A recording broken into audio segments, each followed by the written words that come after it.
بسم الله الرحمن الرحيم الحمد لله رب العالمين وصلى الله وسلم وبارك على المبعوث رحمة للعالمين نبينا محمد وعلى آله وصحبه أجمعين أما بعد السلام عليكم ورحمة الله وبركاته.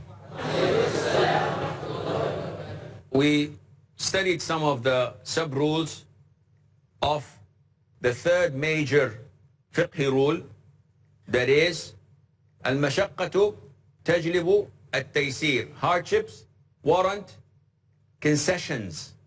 So we took a number of rules, and the fourth rule or the sub-rule is الاضطرار لا يبطل حق الغير.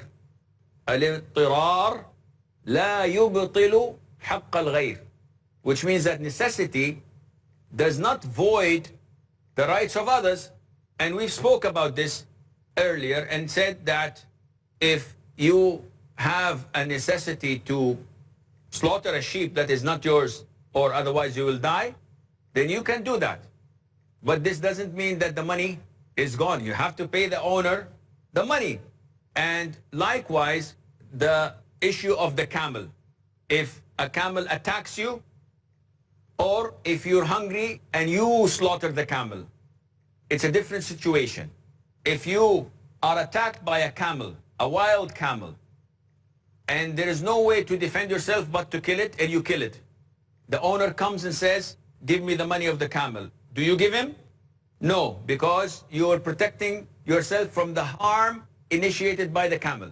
But if it's the other way around, if you're hungry and there is no halal food except this camel, you slaughter it, you eat it, when the owner comes, you must pay the money of that. Likewise, if a person is in a ship and the ship is about to drown, and they all agree that we have to throw things in water so that the ship would become lighter and we would not drown. So they take cargo, and they take suits, and they take things, and they throw it. And after they are safe, alhamdulillah, and reach shore, the people come and say, give us our money. I lost a DVD. Someone says, I lost a camera. Someone says, I lost my luggage, my money. The people that threw these things in the water, do they have the right to say, we were going to drown, so we had to do this? No. They saved themselves by violating someone else's rights. So they have to pay. This is different if, for example, you were on a ship and all of a sudden some of the cargo or a big bag or a box fell on you, and you had no way to escape that or to save yourself except to throw it in water because it fell on you, so you had to do this and it fell in the water. Can the man, the owner of the bag, says, oh, Akhi, my suitcase fell from the window and you threw it in the water? No, I threw it because I was saving myself. So he cannot ask you for compensation because you did not do this for your own benefit. You are simply protecting yourself from the harm that came to you from that thing. Rule number 5. ما جاز لعذر بطل بزواله. Whatever is permissible for a necessity, this thing becomes back to being unlawful when the reason is gone. I think this is very easily understood. You're stranded in the desert and the same dead donkey is with you, missing a leg now because you already consumed that.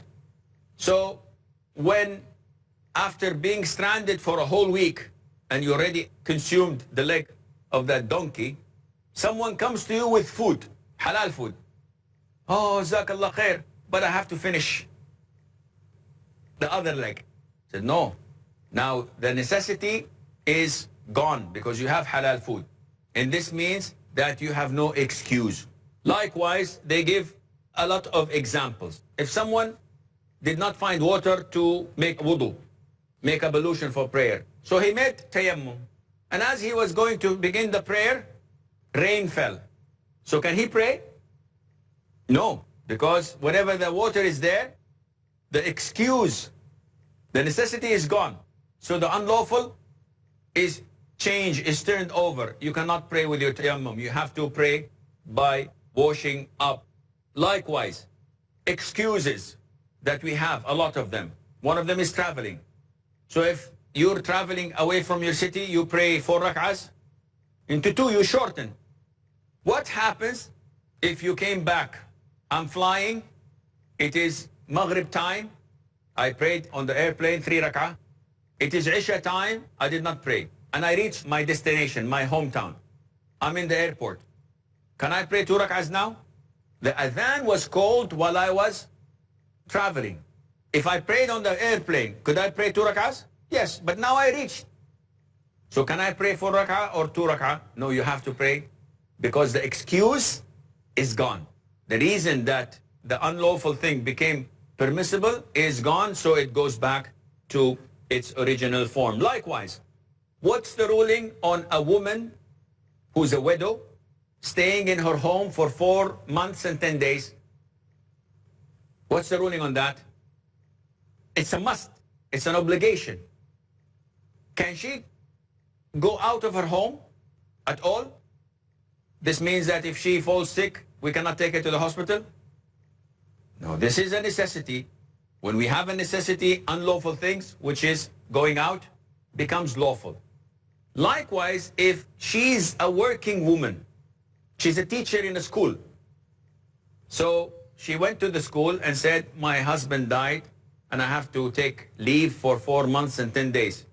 And they say, no, it is not permissible for you to do that. Either you come and work or we will kick you out. In this case, it's a necessity. So in this case, it is permissible for her to go and attend work and come back. But this reason or necessity is not found in the weekends. So she has Saturday and Sunday. Where are you going? I'm going shopping. No, this is not permissible for you. You are permitted to leave because of your necessity. Other than that, it is unlawful. Or she can go for 3 months and 10 days. And the 4th month, she is entitled to get 1 month vacation from her annual vacation. In this case, it is a must for her to take this month and stay home.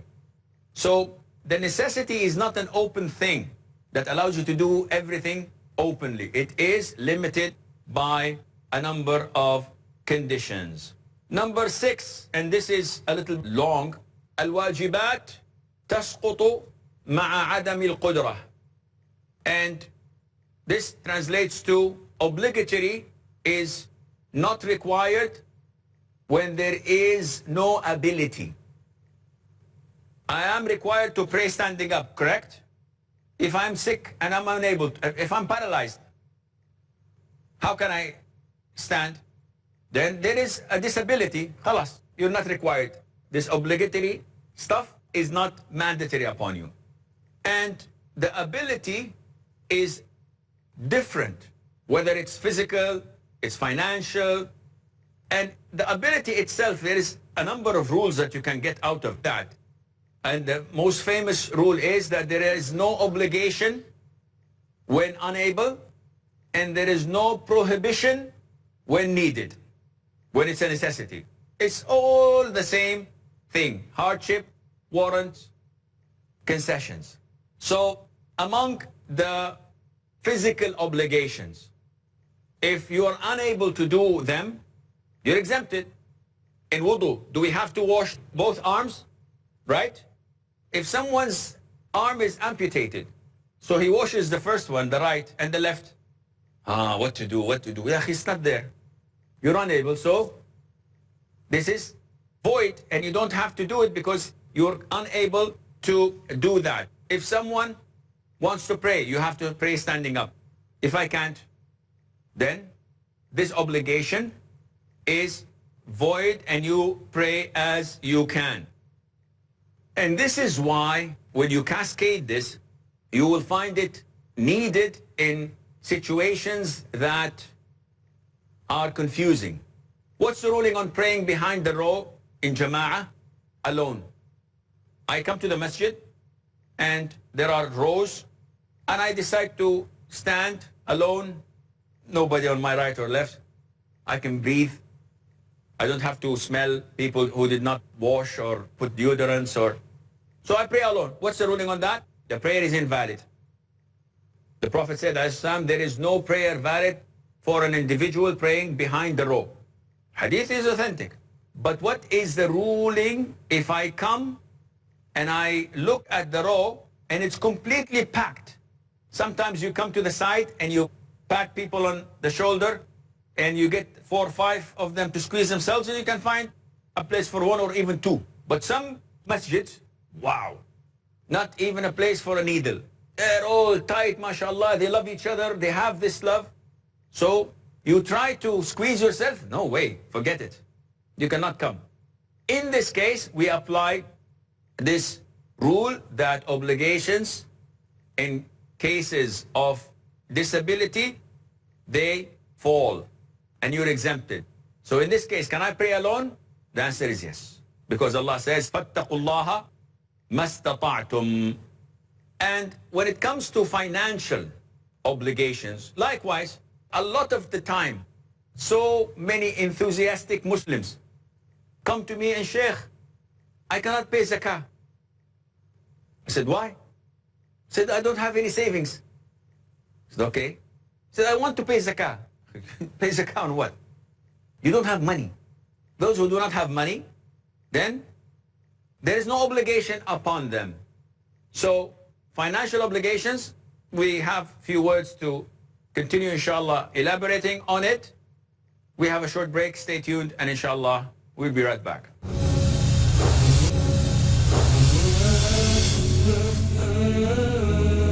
Assalamu alaikum and welcome back. So, if you are unable, obligations are not anymore obliged upon you.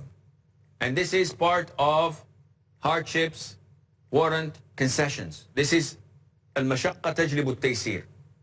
And one of the greatest hardship is when you're unable to do something and yet you're still obliged to do it. Someone who is unable to speak, who's mute. And we say, no, you have to say, Ashhadu an la ilaha illallah, or I will not accept your Islam. He cannot speak. How are you treating people? You have to think. Don't be so strict, because everyone can be strict. Everyone can say haram. And that is why the scholars say that it is not part of knowledge to say haram, haram, haram, everything is haram. The part that displays your true knowledge is when you can make things easy within the boundaries of the Quran and Sunnah. This is the true knowledge. So when you apply these rules, you find the ease of the Sharia, alhamdulillah, everywhere. So someone who does not have money is not obliged to give zakah. Someone who does not find a ticket to go for Hajj. A lot of the Muslims don't have money to go for Hajj. Nowadays it's too expensive due to the ticket, due to the fees they're being charged, and due to their stay. So what to do? Alhamdulillah, Allah Azza wa Jal, whenever there's hardship, there is ease. So when you don't have financial ability, Allah Azza wa Jal exempts you, tells you, you don't have to make Hajj. But people insist and go beg. They go and beg their relatives, the rich. And you find that sometimes there are things that Allah Azza wa Jal substitute us with in order to ease the hardship. So if someone cannot perform wudu because of an injury, he has burns on his body, he's unable to make wudu. So do we say, don't pray? No, there is a hardship. And this hardship attains and brings ease. We tell him, offer tayammum. If he cannot offer tayammum, then he could pray in any situation he is in. And with this, alhamdulillah, we conclude the third major fiqhi rule. So if you have any questions, we open the floor. Sheikh, as you mentioned about the Hajj, that people go as an obligation, but there are some people who desire, who want to have, who have the passion of doing Hajj, but they don't have the money. So if they pray to Allah subhanahu wa ta'ala, oh Allah, make me means, though I can't afford. So if someone next day he comes and says, brother, I will sponsor your Hajj, or I'll sponsor your trip to Umrah. So is it permissible for him to go as an obligation and fulfill the obligation? or is he just going on the money of someone else and the whole reward will go to the other person? Okay. If a person gives you money without your asking, volunteering to give you money, a gift, any kind of sponsoring you to go for Hajj or for Umrah, you can take that without any problem, and it's part of your obligation. It's a misconception for people to say or to think that, no, you cannot make Hajj unless you worked for that money. No, this is a misconception. There's nothing in the Sharia, Quran or Sunnah that says this. If someone invites you, if the king invites you to make Hajj, or the government here tells you that we have chosen you to go for Hajj, or a rich neighbor had a dying son and all of a sudden he felt better, alhamdulillah, and he was happy, and you were the first one to see, so it told you, go for Hajj, all of this is permissible and it does the job, inshallah. Sheikh, for example, if a person is stranded in a place and if he fears that if he prays standing, he will have a bigger harm, that he will be stopped from praying. So is this a necessity that in this case he prays sitting or with ishara? Very good. A very good question that we can easily apply these fiqhi rules. The rule says necessities permit the unlawful. To sit down is unlawful when you're able. But in necessities, you can. It makes this unlawful lawful. However, you have to evaluate the necessities accordingly. So let us see, is my fear true or it's imagined? Why? So many times, a lot of the Muslims don't pray standing up. Why? I'm afraid they might attack me. Attack you? You are in Europe, you're in America, Muslims are everywhere. So pray. So I'm afraid. No, this fear is not realistic. This is not evaluated accordingly. Some of the brothers, when they go back to their countries, in some Arab countries, unfortunately, they shave their beard. Why? Oh, the authorities there, we're afraid that they will abduct us in the airport and interrogate us and put us in jail. Akhi, there are 90 million Muslims in your country, and 40% of them are all bearded, and the rest are all hijabi women. Yeah, but I'm afraid. This fear is realistic or not? No, it's not realistic. So you're not allowed to do this. Now, in another case, if yes, Sheikh, on board American airplanes, I know 10 people who were arrested and were interrogated just because they stood up and prayed on the airplane. Says, oh, then this is too hostile. You know that this would happen. Are you sure? Yes, it's on the news everywhere. This is probable because this happened. In this case, I'll tell you, okay. In a case of a country that is made of tyrants and people who do not fear Allah, and not one case, hundreds of cases of people working there or enlisting forcefully in the army, they shave their beards or they punish them and they torture them and they may kill them. This is a fact. In this case, it becomes permissible due to the necessity. So you have to evaluate, because so many times we are making hurdles and putting obstacles. Sisters say, I'm commuting with my husband and Maghrib time is due, but we will not reach except at Isha. And there is no place to stop. I said, what are you? What do you mean there is no, a 2-hour drive and no place to stop? No gas stations, no pavement, no park, any detour? No, this is not acceptable. This is something you're making up because you can stand, so Sheikh, no proper place. Do I pray as a woman in the street? Yes. Do women pray in the street? Yes. What is she doing? She's praying. And what is she going to pray? Yani Taraweeh? It's going to only go to 4 or 5 minutes. But no, she wants to pray in the car and not to the direction of the Qibla, sitting down. No, this is not permissible. So you have to evaluate the necessities. Last question. Sheikh, as you're talking about the necessities, and you said that a woman wherein she's in the period of iddah, so she's allowed to, if there's some job and she's forced, like she cannot get a leave for 4 months, so she can go for the job. So similarly, in the same case, if you're living in a European country and they have all un-Islamic banks like which deal in riba, if you want to take a loan, so are we permitted to take a loan in this necessity? So where do we actually draw the line of necessity? Is it only in life and death situations, or in just like if we are forced to do something. So are we allowed to take that loan? See, again, this is relevant to evaluating the necessity accordingly. There is no way permissible for you to get a loan from an interest-based bank. It's haram. Even if it is for something that is probable. Meaning, I have cancer. And doctors say, we have to operate on you or you will die. I go to you, Farik Bhai, give me a loan. He said, I don't have money. I go to Faisal, I go to Saad, everybody's saying no money. The only alternative is the riba-based bank. And they say, yes, come to me, come to Papa. I will give you whatever you want, but with interest. So I say, I have to, it's a necessity. Is it a necessity or not? Some say yes, some say no, it is not a necessity. Because even if I take the loan and I go to the doctor and they perform the surgery, is it 100% sure that I will be cured? Cure is in Allah's hands. So Allah did not make our cure in something that is haram. This is what the Prophet said, as-salam. Seek medicine, but do not seek something that is haram, because Allah did not make your cure in something that is haram. That's why we cannot drink wine to make the stones in our kidneys go, as people say.